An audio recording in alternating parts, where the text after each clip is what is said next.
আজকের ভিডিওতে আমি সারাদিনের খাবার-দাবার শেয়ার করব, অর্থাৎ সারাদিনে আমি কি খেয়েছি এগুলোই থাকছে আজকের ভিডিওতে। আসসালামু আলাইকুম everyone, welcome to my new blog video. তো সকালের নাস্তায় নিয়েছিলাম পরোটা। আসলে আজকে ঘরে কোনো নাস্তা বানানো হয়নি, তাই বাহির থেকে কিনে আনা হয়েছে। তো আম্মুর শরীরটা যেহেতু অসুস্থ, তো সকালে ঘুম থেকে সবাই অনেক বেশি দেরিতে উঠেছিলাম। আর গতকালের কলিজা ফ্যাপসা ভুনা ছিল, আর এখানে ছিল হোটেলের একটা ভাজি, যেটা খেতে বেশ ভালোই ছিল। আসলে আমার পরোটাটা অনেক ঠান্ডা হয়ে গিয়েছিল, আসলে আমি ঘুম থেকে অনেক বেশি দেরিতে উঠেছিলাম যার জন্য। আর এই ফ্যাপসা কলিজা ভুনাটা আমার মোস্ট ফেভারিট, যার জন্য আমি একটু নিয়ে নিয়েছিলাম ভাজির সাথেও। যদিও ভাজিটা খেতে মজা হয়েছিল, তারপরে আমার কাছে কেন জানি ঘরের ফ্যাপসা কলিজা ভুনাটাই খেতে অনেক বেশি মজা লাগতেছিল। কে কে আমার মতো এরকম গরুর ফ্যাপসা কলিজা ভুনা খেতে পছন্দ করেন অবশ্যই কিন্তু কমেন্টে জানাবেন। আর আপনারা কিন্তু আমার খাবার দাবারের ভিডিও অনেক বেশি ভালোবাসেন, যার জন্য আমি সকাল থেকে রাত অবধি কী খাওয়া দাওয়া করি এগুলোই আপনাদের সাথে শেয়ার করি। তো অলমোস্ট একটা পরোটা খেয়ে নিয়েছিলাম, তারপর আরেকটা পরোটা ছিল, আর এটাকে আমি ভাজি দিয়ে সম্পূর্ণ শেষ করব। তো আলহামদুলিল্লাহ এই ছিল আমার সকালের নাস্তা।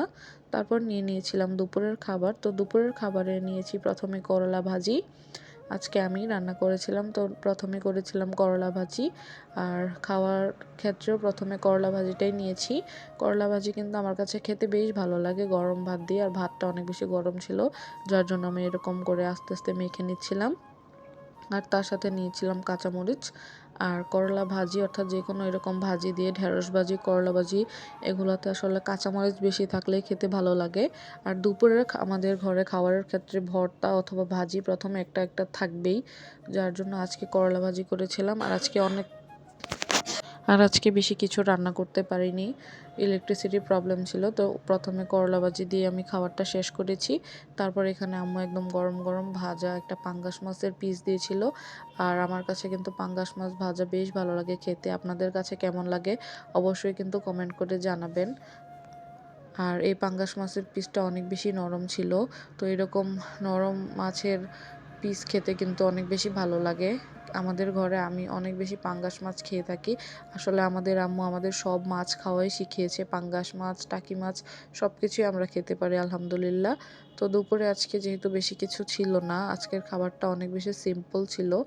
তো কে কে আমার মতো এরকম পাঙ্গাস মাছ খান অবশ্যই কিন্তু কমেন্টে জানাবেন। আসলে পাঙ্গাস মাছ খাওয়াটা কিন্তু খারাপ না, অনেকেই খেয়ে থাকে এবং বিভিন্ন হোটেলেও এখন বিক্রি করে। তো তারপরে শুধু রান্না করেছিলাম মুরগির মাংস।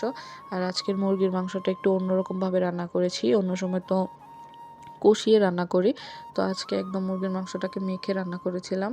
তারপরে আবার একটু 2টা টমেটোও কেটে দিয়েছিলাম, যার জন্য গ্রেভিটা খেতে অনেক বেশি মজা হয়েছে।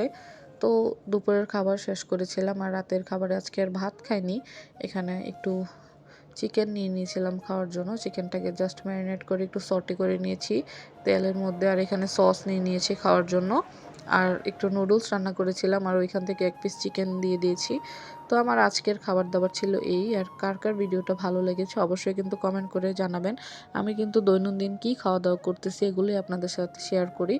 আমি কিন্তু শুধু ভালো মন্দ রান্না করলে শেয়ার করি না, আমার প্রতিদিনের খাবারটাই আমি শেয়ার করি। তো আমার ভিডিও কে কে দেখেন অবশ্যই কমেন্ট করে জানাবেন, আর আমার চ্যানেলটা কিন্তু অবশ্যই সাবস্ক্রাইব করে দিবেন। আল্লাহ হাফেজ।